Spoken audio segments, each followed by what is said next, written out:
A pause. Then, Clara's tone shifted, becoming conspiratorial yet firm. I know. And I have a solution. A way out of all of this. A way to not only pay off your debts, but to secure your family's future for good. He looked up, a smudge of dirt on his cheek, and gestured to the tangled mess. My brother!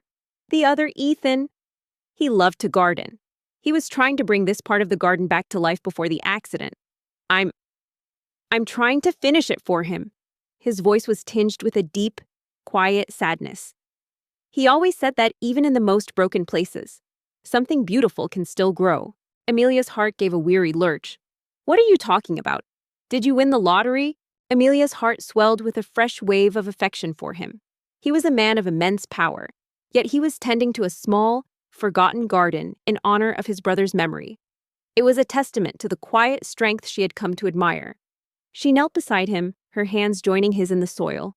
They worked in comfortable silence, their fingers brushing against each other as they unearthed a new beginning from the tangled weeds. Clara chuckled. A brittle sound. Something even better. You know the Sterling Corporation, right? The biggest name in tech and finance? Amelia nodded, though Clara couldn't see her. Everyone knew the Sterling Corporation. They were a titan, a dynasty built on ruthless innovation and unimaginable wealth. Later that evening, as they stood on the grand balcony, looking out at the moonlit garden, Ethan took her hand again, this time with a quiet certainty that sent a shiver through her. They're still pushing for a public announcement, he said, his voice low.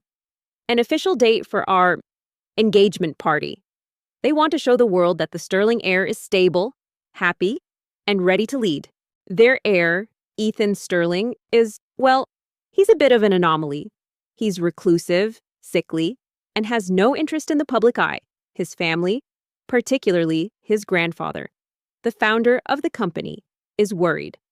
They need to show the world that the company's future is secure, that he's stable enough to take over, and to do that, he needs a fiancée. Amelia's stomach fluttered with nerves, but she met his gaze without hesitation. And what do you want to do? Ethan. Not the CEO. The man who reads worn-out paperbacks? Amelia frowned, a knot of suspicion tightening in her stomach. A fiancé? What does that have to do with me? A ghost of a smile touched his lips, and his thumb gently stroked the back of her hand. The man who reads worn-out paperbacks wants to take things slow, but the man who is the CEO also knows that sometimes a public announcement can be a shield. It gives us time. Time for me to be there for my brother. Time for us to see where this goes. Everything, Clara said, her voice dropping to a whisper. The family is offering a substantial sum enough to wipe out your debts 10 times over to a woman who can play the part. Someone respectable, kind, and trustworthy. Someone who will appear to be deeply in love with him. You, Amelia. You're perfect. He turned to face her fully, his green eyes luminous in the moonlight. The world thinks we're in love, Amelia. But our truth, the one we've built, is so much better than the lie we were living. I'm not asking you to play a part anymore. I'm asking you to stand by me, as my partner, and let our own story unfold. For real, this time, the proposition hung in the air, a surreal, glittering mirage. Amelia's mind reeled. But, Clara, that's insane. I can't just pretend to be engaged to a man I've never met. His words were a promise, a plea, and a challenge all at once. The line between their fake engagement and a real relationship was no longer a chasm, but a gentle, winding path in a garden of new beginnings. And as he leaned in and kissed her, Amelia knew, with a certainty that had nothing to do with money or duty, that she had already found the way home. The kiss was not a climax, but a commencement. It was the punctuation mark at the end of their old story and the opening line of a new one. The days that followed were a whirlwind of preparation. The public engagement party was set, a lavish affair meant to solidify Ethan's image as the company's secure future. Amelia, who had once dreaded the thought of this event, now found herself facing it with a quiet resolve. This wasn't a performance anymore. It was a shared commitment. It's not about being a real fiancé, Amy. It's a job, a temporary one, for a few months, until the corporate transition is complete. Ethan is a recluse. He won't be a problem. He just needs a face, a public image. Think of it. Amelia, your family will be safe.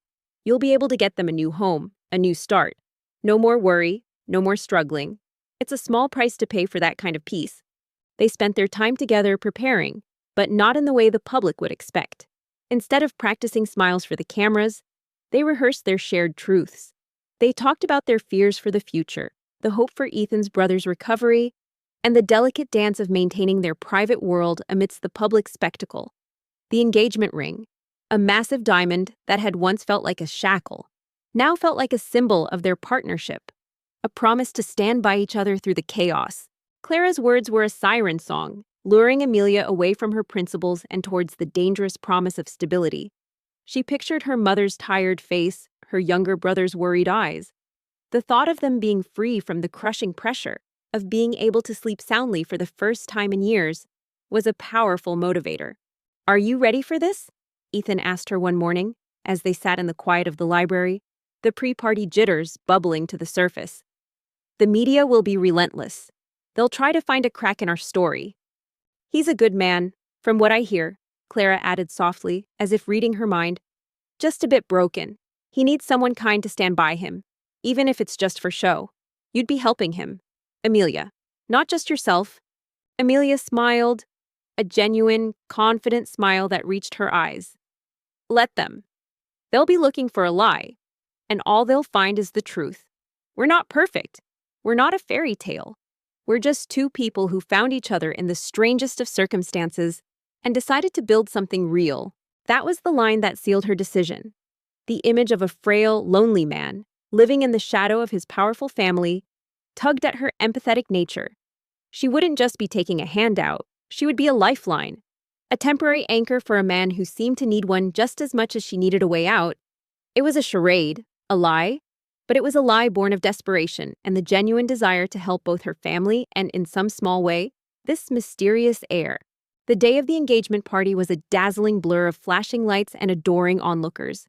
Ethan, standing tall and confident beside her, was a revelation to the world. He spoke with a quiet authority, a warmth in his voice that was utterly captivating. When he introduced Amelia, his partner, his voice was filled with a pride that was palpable. He didn't just present her as his fiancée, he presented her as his equal, the woman who had helped him find his way out of the shadows.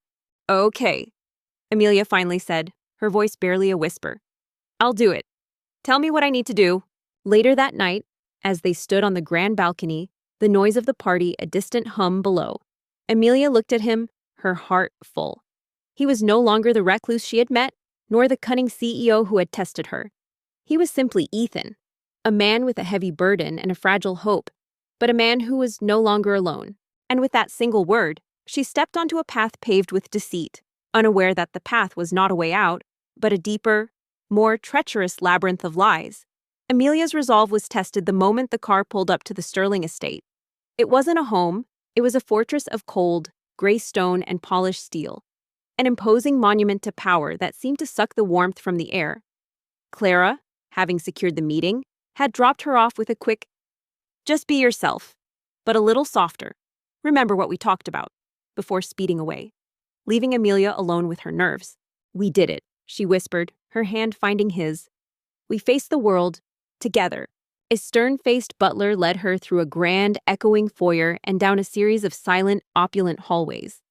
The silence was unnerving, broken only by the click of her heels on the marble floor.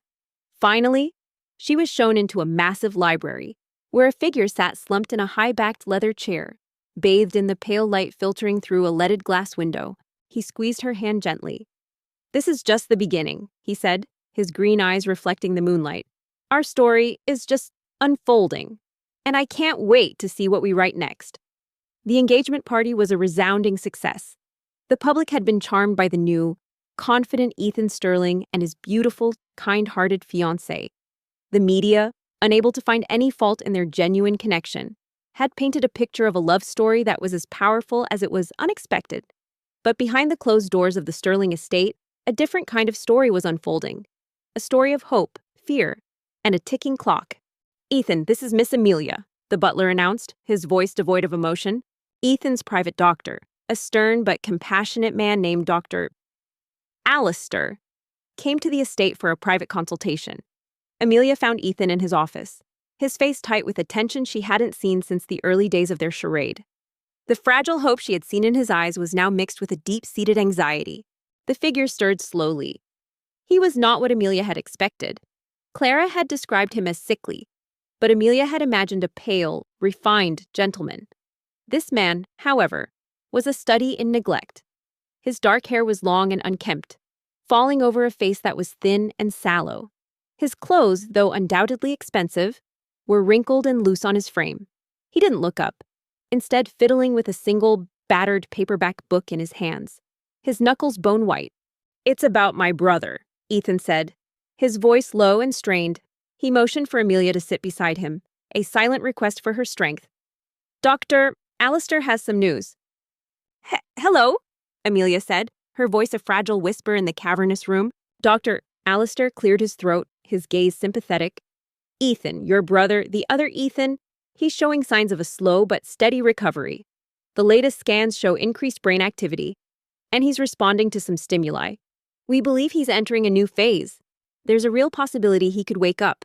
He finally raised his head, and Amelia's breath caught. His eyes, a startlingly clear shade of green, were wary and distant, like those of a wild animal trapped in a cage. But beneath the fear, she saw a flicker of something else, a deep-seated sadness that tugged at her heart. He didn't return her greeting, but simply looked at her, his gaze lingering for a moment before dropping back to his book. The news, which should have been a cause for pure celebration, hung in the air with a complex weight. Ethan's hand trembled as he reached for Amelia's. That's wonderful news," he said, but his voice lacked conviction. This was no playboy heir. This was a prisoner in his own gilded cage. Dr. Alistair, sensing the unspoken tension, continued, "It's a delicate time. We need to prepare him for the transition. And you, Ethan, need to prepare as well. The world has been led to believe you are a singular person. When he wakes up, the facade you've so carefully constructed will crumble. The public will demand answers. The company will be vulnerable again." Pity, sharp and unexpected, pierced through Amelia's apprehension. Clara's words echoed in her mind. "He's a good man, just a bit broken. He needs someone kind to stand by him, even if it's just for show." Amelia realized she wasn't just doing this for the money, she was doing it for him. He was not a monster or a difficult man, but a lonely soul who was as much a victim of his circumstances as she was of hers. Amelia's heart ached for Ethan. He was caught between his immense love for his twin brother and the harsh reality of his responsibilities. His dream of his brother's recovery was coming true, but it brought with it the very chaos he had been working so hard to prevent. As the butler discreetly left the room, closing the heavy oak doors behind him, a strange, silent understanding passed between them. It was a silent pact forged in mutual desperation and loneliness. Amelia straightened her shoulders, a new purpose filling her. She wasn't just a pawn in Clara's scheme, she was a protector. She would get through this, not just for her family, but for the broken man in front of her. She would play the part of his fiancé, and she would play it well. The weeks that followed were a blur of strange routines and veiled truths. Amelia had officially moved into the Sterling estate, though she felt more like a ghost haunting its halls than a fiancé. Her days were a carefully choreographed performance, a delicate dance of pretense. She and Ethan would have breakfast together in a silence punctuated only by the clinking of silverware. They would take brief, stilted walks in the manicured gardens, their hands linked in a way that felt foreign and unnatural. For the cameras that occasionally popped up from behind a hedge or a distant window, she was the picture of a doting, caring fiancé, coaxing her shy love out of his shell. Later that night, they walked in the garden, the silence between them heavy with their unspoken fears. Buddy, sensing their mood, trotted quietly by their side. "He's going to wake up, Amelia," Ethan finally said, his voice raw with emotion. "My brother, my best friend, he's coming back." But behind closed doors, their relationship was one of polite, almost painful distance. Ethan rarely spoke, his answers to her tentative questions being curt and monosyllabic. He spent most of his time in the library, the same battered paperback a constant companion. Amelia, in turn, found herself spending hours alone, exploring the vast, empty mansion and trying to find a corner that felt like her own. "That's all that matters," Amelia said, her hand resting on his arm.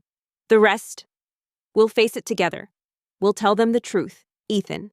The whole truth. About you, about him." About us. Yet, as the days turned into weeks, Amelia began to chip away at his wall of silence. She would read in the library with him, sharing her own books. She'd leave a cup of herbal tea by his side, noticing the way his hand would tremble as he picked it up. He started to watch her, his green eyes no longer distant but full of a quiet, intense observation. The flickering sadness she had seen on their first meeting seemed to deepen, but she also saw something else, a spark of intelligence, of a mind that was far from broken. Ethan stopped, turning to face her. His green eyes, filled with a tumultuous mix of fear and relief, held hers. "You're not afraid that it will all fall apart." One afternoon, she found a stray dog huddled near the mansion's gates, shivering in the rain. She brought it inside, wrapped it in a towel, and was met by a cold, disapproving stare from the butler. "We do not allow animals inside, Miss Amelia." "We're not built on a lie anymore," Amelia said, her voice firm and true. "We're built on a real foundation. We'll protect him, and we'll protect the truth, our story, our future. It's not a secret. It's an unfolding story that we get to write, together." Suddenly, Ethan appeared at the top of the grand staircase. "Let her keep it," he said, his voice surprisingly firm, the words ringing with an authority she had never heard from him before. "It's a small dog. It won't cause any harm." His eyes met hers, and for the first time, a small, genuine smile touched his lips. It was fleeting, a flash of warmth in the cold mansion, but it was enough to make Amelia's heart flutter. She named the dog Buddy, and from that day on, he was her constant companion. He pulled her into a tight embrace, burying his face in her hair, in the quiet of the moonlit garden, surrounded by the beginnings they had nurtured. They stood together, ready to face the next chapter of their lives. No longer as pawns in a charade, but as partners in their own unfolding story. The ticking clock was no longer a symbol of dread, but a countdown to a new, shared future. News of his twins' recovery changed everything, not just for Ethan and Amelia, but for the entire dynasty. The next morning, Ethan held a closed-door meeting with his grandfather, the founder and de facto head of Sterling Industries. Amelia didn't attend, but she could feel the tension in the house. It was a defining moment, not just for the future of the company, but for the twins' complicated relationship. Meanwhile, Clara's phone calls grew more frequent and more demanding. "Have you told me anything about his family or the company? What about his private meetings?" Clara would press, her voice laced with a growing impatience. Amelia, true to her word, would deflect, offering vague pleasantries. "He's fine, Clara. The family's kind. I'm focusing on getting to know him." After a tense hour, Ethan returned to the library, where Amelia was reading with Buddy curled up at her feet. His face was still stern, but his green eyes were no longer worried. He sat down next to her, took her hand, and squeezed it. "Just remember your end of the deal, Amelia," Clara would snap. "We're in this together, and I have expenses. That money I'm giving you, it's not charity." He agreed. He said, relief in his voice. At first, he was angry. He said I had risked everything, that I had put the company in danger by allowing the truth to come out. The more Clara pushed, the more a new kind of suspicion took root in Amelia's heart. This wasn't about friendship anymore. This was a transaction, a business deal that was starting to feel less like a lifeline and more like a trap. The once clear lines between helping her family and being used were beginning to blur, and Amelia started to wonder just what Clara's true role in all of this was. The first major crack in the facade appeared during a charity gala hosted by the Sterling Corporation. It was a lavish affair, a sea of glittering gowns and tailored suits, where Amelia, dressed in a borrowed dress from the Sterling collection, felt like an imposter. Ethan, at her side, was unusually quiet. He seemed to shrink into himself, his shoulders hunched, his gaze fixed on the floor. Amelia, playing her part, would occasionally touch his arm, whisper a reassuring word, and smile for the cameras. Amelia held her breath, waiting for the rest of the story, and then, suddenly, a group of powerful-looking men cornered them. They were senior board members, and their conversation quickly turned to a recent dip in the company's stock, a crisis that had been quietly brewing. Amelia felt a cold dread settle in her stomach. Ethan, as the supposed heir, was expected to provide a confident, reassuring response. Instead, he simply mumbled a few non-committal words, his gaze darting away. The board members exchanged a glance of thinly veiled disappointment before moving on. And then I told him about you, Ethan said, a small smile on his lips. I told him about what you did, about your honesty and your courage, about how you rejected Clara, even though you were struggling with your own burdens.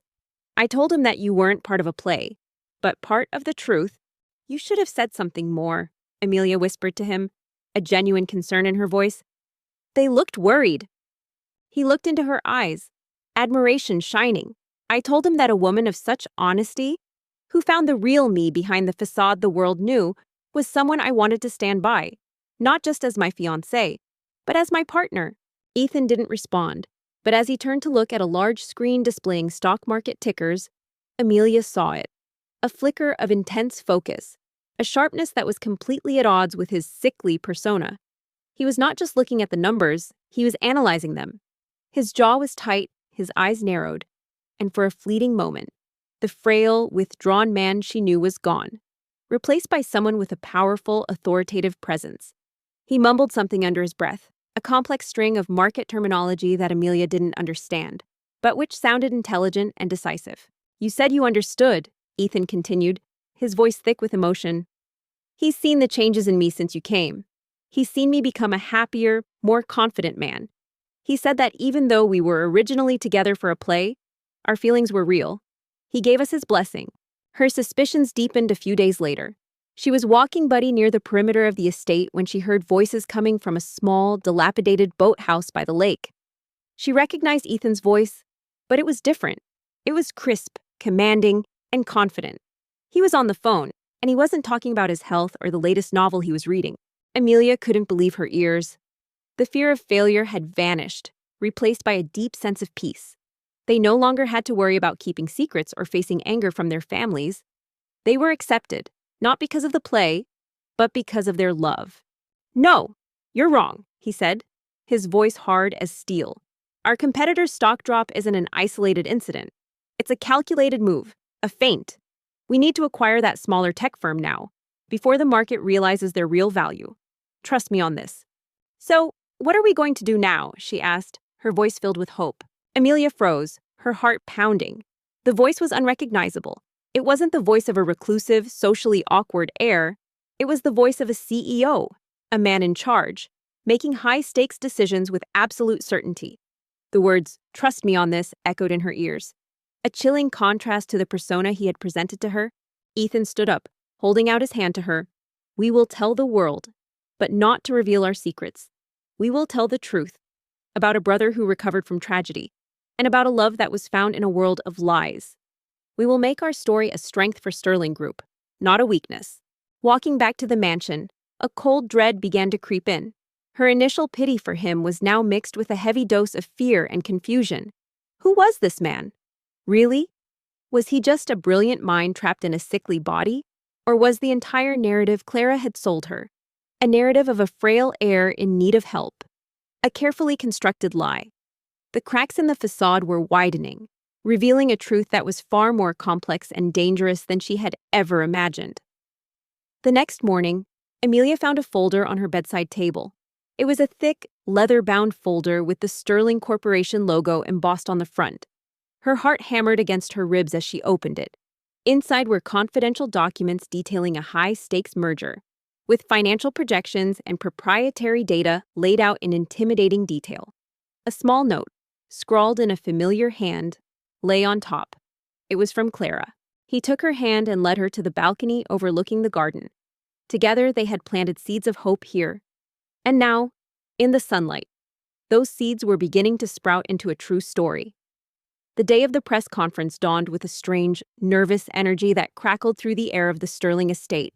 Ethan, dressed in a sharp, perfectly tailored suit that seemed to radiate authority, paced in the library. He was no longer the hunched figure Amelia had first met, but a man preparing to face his biggest challenge yet. Amelia stood by his side, her hand a steady anchor on his arm. She felt a similar mix of fear and resolve. Today, they would tell the world their truth. This is it, the big one. The Sterling Corporation is about to merge with Helios Tech. Get me everything you can on this. I'll be in touch with a way to get the files out. This will secure your future and ours. Don't fail me. Are you ready? She whispered, her eyes meeting his. Amelia's hands trembled. The note felt like a betrayal, a confirmation of her worst fears. Clara wasn't just an opportunist, she was a corporate spy, and she was using Amelia as her unsuspecting tool. The money, the promise of a new life, had all been a lure. Her best friend had used her desperation to get her inside the walls of this powerful corporation, not to help a reclusive heir, but to steal from him. Ethan took a deep breath, the tension in his shoulders easing slightly. As ready as I'll ever be. Our grandfather's blessing was a gift. Now it's our turn to earn it. With the folder clutched in her hands, Amelia walked down the long hallways of the mansion, her mind a chaotic storm of emotions. Fear, anger, and a deep-seated sense of foolishness washed over her. She knew what she had to do. She couldn't betray Ethan, even with all the new doubts about him. He had shown her kindness, had protected her small act of compassion by letting her keep Buddy. He might be a liar, but he wasn't a malicious one. Clara, on the other hand, was a viper in the guise of a friend. They entered the ballroom, which had been transformed into a stark, brightly lit stage for the world's media. The room was a sea of flashing cameras and a clamoring crowd of journalists, all vying for a glimpse of the man who had become a corporate darling. A hush fell over the room as Ethan stepped up to the podium, Amelia standing slightly behind him, a quiet presence of support. She found Ethan in the library, his head still bent over his tattered book. Without a word, she placed the folder on the table in front of him. He looked up, his green eyes, for the first time, not distant, but filled with a profound, knowing sadness. He didn't ask what was in the folder. He didn't ask how she got it. He simply looked at her, waiting. He began by speaking of the company's recent successes, his voice firm and confident. Then, he paused, his gaze sweeping over the crowd before landing on Amelia. But today, he said, his voice dropping to a serious, heartfelt tone, I am not here to talk about stocks or mergers. I am here to talk about family, about truth, and about the woman who taught me the difference. Clara sent this, Amelia said, her voice shaking. She wants me to get her the files. I can't do it. I won't. I'm sorry. I should never have come here. He then proceeded to lay bare the entire story. The car accident, his brother's coma, the fear of a power vacuum, and his decision to step into the role of the reclusive heir. He spoke of the deception not as a calculated move, but as a desperate act of protection. The journalists listened in stunned silence, their pens poised in midair. Ethan closed his book slowly and pushed it aside. The act was deliberate, final. He finally spoke, his voice low and rich, completely different from the hesitant mumbles she had grown used to. I know. And then, Ethan said, his voice filled with emotion, I met Amelia. She was brought into this charade under false pretenses, a pawn in a scheme orchestrated by a traitor who sought to exploit our vulnerability. But she, with her kindness and her unshakable integrity, refused to play the part they had written for her. She saw not the mask I was wearing, but the man underneath. She chose loyalty over a fortune, and she chose truth over a lie. Amelia's head snapped up. You know Clara is trying to use me. Why didn't you say anything? He turned to her, a small, genuine smile gracing his lips. Amelia, my fiancée, is not just the woman I am to marry. She is my partner, the woman who saw me when I was hiding, and who gave me the courage to finally show myself to the world. A hint of a smile, sad and knowing, touched his lips. I needed to know what you would do, whether you were like all the others, or if you were different. He stood up, and the frail, hunched man vanished. He stood tall, his posture straight, his presence commanding.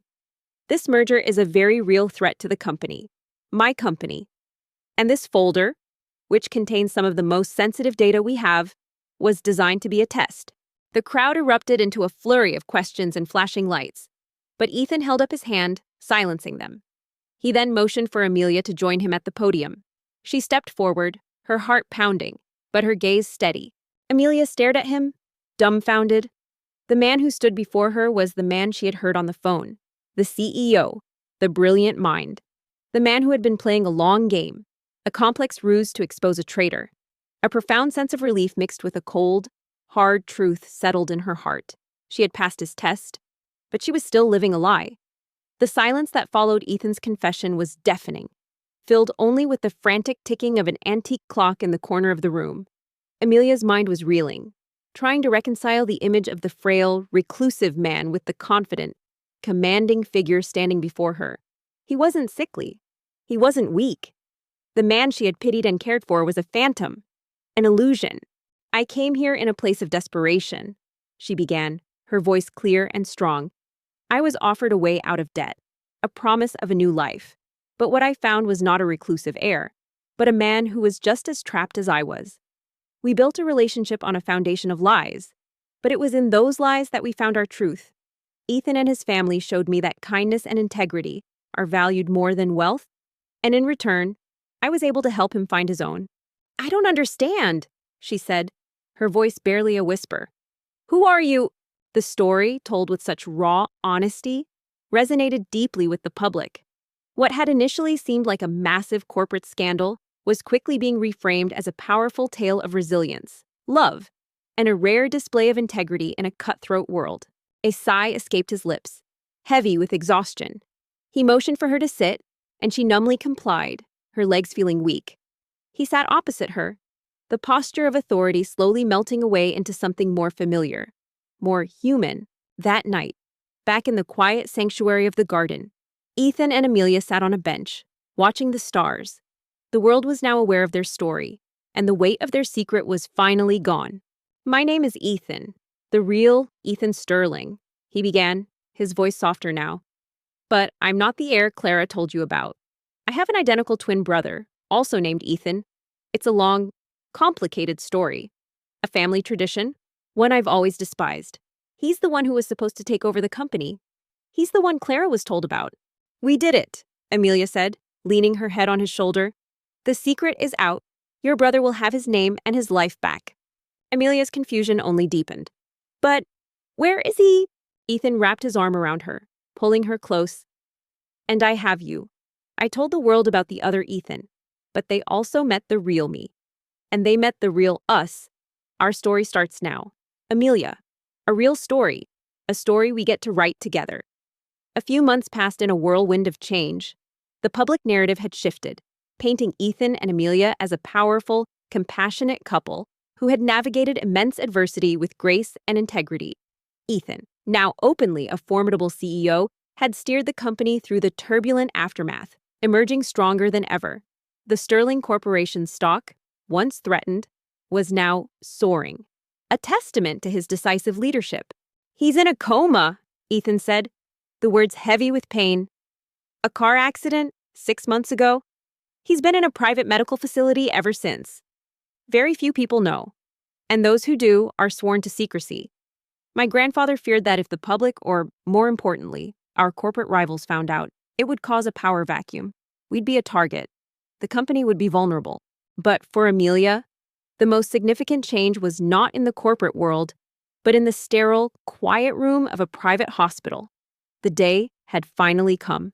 She and Ethan stood at the bedside of his brother, the real Ethan Sterling, whose eyes slowly fluttered open for the first time in nearly a year.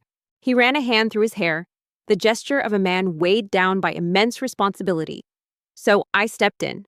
I took his place. I adopted his persona, the reclusive, sickly heir, and ran the company in the background. The real Ethan was always the more sensitive, withdrawn one. I was always the one who preferred to be in the trenches, making the deals, fighting the battles. It was the perfect disguise. The moment was a fragile, breathless one. The other Ethan, pale and thin, looked from his brother to Amelia, his gaze filled with a confusion that was both heartbreaking and innocent. He tried to speak, but only a weak, inarticulate sound escaped his lips.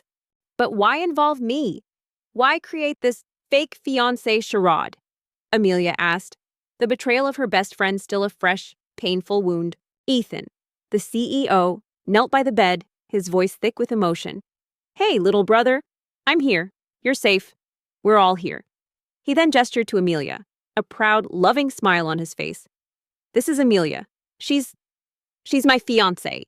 She's been a part of this family, a part of my life, through everything." "To find the leak," Ethan said, his eyes darkening with a cold intensity. "We knew there was a spy inside, feeding information to a rival. We just didn't know who. The plan was to bring in a supposed outsider, a seemingly vulnerable woman who could be easily manipulated, someone who a spy would see as a perfect asset. The fake engagement was the perfect cover to bring you into the fold, and to see who would try to exploit you. Amelia's heart ached for the man in the bed. This was the man Clara had spoken of, the one she had initially pitied. But he was more than that. He was the artist, the gardener, the quiet soul that Ethan had described to her. She reached out and gently took his hand. "It's a pleasure to finally meet you, Ethan," she said softly. "Your garden is looking beautiful. We've been taking care of it for you." Amelia's heart sank as the pieces of the puzzle clicked into place. The pity, the kindness she had shown him, had been a test. Her loyalty, her principles, had been a variable in his elaborate scheme. Her entire relationship with Clara, a foundation of trust that had been built over 2 decades, had been a carefully constructed lie. A faint, almost imperceptible smile touched his lips. He squeezed her hand back, a small ardon, fragile gesture of gratitude that spoke more than words ever could. In that moment, Amelia knew that her journey had come full circle. She had come to the Sterling estate to save her family, but she had ended up finding a family of her own. She was no longer a pawn in a game of deceit, but a vital part of a new, true story. The man in the bed was a reminder of the lies that had brought them together, but the man by her side was the proof of the love that had set them free. The past was no longer a burden, but the beginning of a beautiful, unfolding future. The initial confusion in the real Ethan's eyes slowly gave way to a quiet understanding as the days turned into weeks. His recovery was a slow, deliberate process, mirroring the careful way he had once tended to his forgotten garden. Amelia and the CEO Ethan spent countless hours by his bedside, recounting the events of the past year. They spoke of Clara's betrayal, the corporate ruse, and the love that had blossomed between them amidst the chaos. "You passed," Ethan said, his voice quiet. "When you brought me that folder, you proved that you weren't a part of the scheme. You proved your loyalty. And in doing so, you helped me confirm my suspicions. Clara was the one who approached my family's private liaison, pretending to be a concerned friend of an old acquaintance. She was the one who orchestrated this entire thing, and she's been feeding information to our competitor for months." The real Ethan, the artist and dreamer, listened with a calm grace that was both profound and humbling. He was not angry, not bitter, but filled with a gentle gratitude. His twin brother had not only saved his company, but had also found love in the process. Amelia looked down at her hands, the truth a bitter pill to swallow. She had been a pawn, a tool used by both her best friend and the man she had grown to care for. The man she thought she was protecting was the one who had been pulling the strings all along. A profound sadness settled over her, deeper and more painful than the debt that had started this entire ordeal. The bitterness of Clara's betrayal was a raw, gaping wound. Amelia felt the weight of it, a suffocating grief for the friendship she had lost and the woman she thought she knew. Her family's debt had been a burden, but this was a personal one, a violation of trust that cut far deeper than any financial ruin ever could. "So you were playing me, and now you have the woman of my dreams," he teased one afternoon, his voice still a little weak but his eyes twinkling with a familiar mischief that Amelia had heard about but never seen. "I guess I was the best bait you ever had." "So, what happens now?" she finally asked, her voice hollow. "With Clara, I mean—" Amelia laughed, a light, genuine sound that filled the sterile room. "You were not bait, Ethan. You were the inspiration. Your garden. Your love for it. That's what made me see the truth." Ethan's face hardened. The mask of authority was back, replacing the fleeting vulnerability he had shown. "She's been arrested. She's been under surveillance for a while. And the files in that folder were a perfect trap. She won't be able to hurt anyone again. The competitor she was working with has been implicated as well. It's over." The two brothers, once divided by a family tradition and then by a coma, now stood united. The CEO, Ethan, whose strength and cunning had saved the company, found a new kind of strength in his brother's quiet resilience. The real Ethan, whose world had been stolen for a year, found a new purpose in supporting the man who had protected his legacy. The words should have brought a sense of justice, of relief. But all Amelia felt was a profound emptiness. Her childhood friend, the person who had been a constant in her life, was gone, not just from her life, but from her freedom. She knew it was the right thing, the necessary thing, but it didn't lessen the pain. One evening, As Amelia was helping the real Ethan with his physical therapy, he looked at her, his expression serious. My brother. He was never meant to be the man he became. He was always meant to be the leader, the warrior. But my grandfather's tradition, it forced him to play a part he never wanted. You, Amelia, you set him free. And what about me? She continued, the question a quiet challenge. You used me too, Ethan. You let me believe I was helping a broken man when you were just testing me. What happens to your fiancé now that the mission is complete? He smiled, a wide, true smile that reached his eyes. You came here to find a way out of debt, and you found a family, and you gave my brother back his life and his heart. I have a feeling the Sterling Corporation is in very good hands. Ethan's gaze softened, the cold authority in his eyes giving way to a more complex emotion. I owe you an apology, Amelia. A sincere one. I put you in a position you never should have been in, but I also saw something in you that I couldn't ignore. Your compassion, your integrity. I needed to see if it was real, and it was. You're the only person who hasn't tried to exploit me or my family for their own gain. You, a complete stranger, risked everything for a man you thought was vulnerable. The two brothers would ultimately find a way to work together, a partnership of art and commerce. The real Ethan would reclaim his life and his passions, finding a new role in the company's creative and philanthropic endeavors. The CEO Ethan, no longer burdened by the mask of a reclusive heir, would lead with the open heart that Amelia had helped him find. He paused, a flicker of something raw and genuine in his green eyes. The mission is complete. The fake engagement can end. But I don't want you to leave. Not yet. I want to honor the promise you were given. Your family's debts have been paid in full. I've arranged for a trust to be set up in your name to secure your future. It's a gesture of gratitude, but also a plea. And Amelia, the woman who had once been an outsider, a desperate pawn in a game she didn't understand, had found her place at the heart of it all. Her journey, which had started with a lie from a best friend, had ended with the reunion of a family, the healing of two brothers, and the beginning of her own true story. He stood up and walked over to the large window, staring out at the expansive gardens. This place is a prison. This whole life is a performance. I never wanted to be a part of it, but my brother's situation left me no choice. I'm a CEO, but I'm still a man who reads worn-out paperbacks and needs a friend. I'm a man who learned the hard way that kindness is a rare and precious commodity. Amelia's heart ached.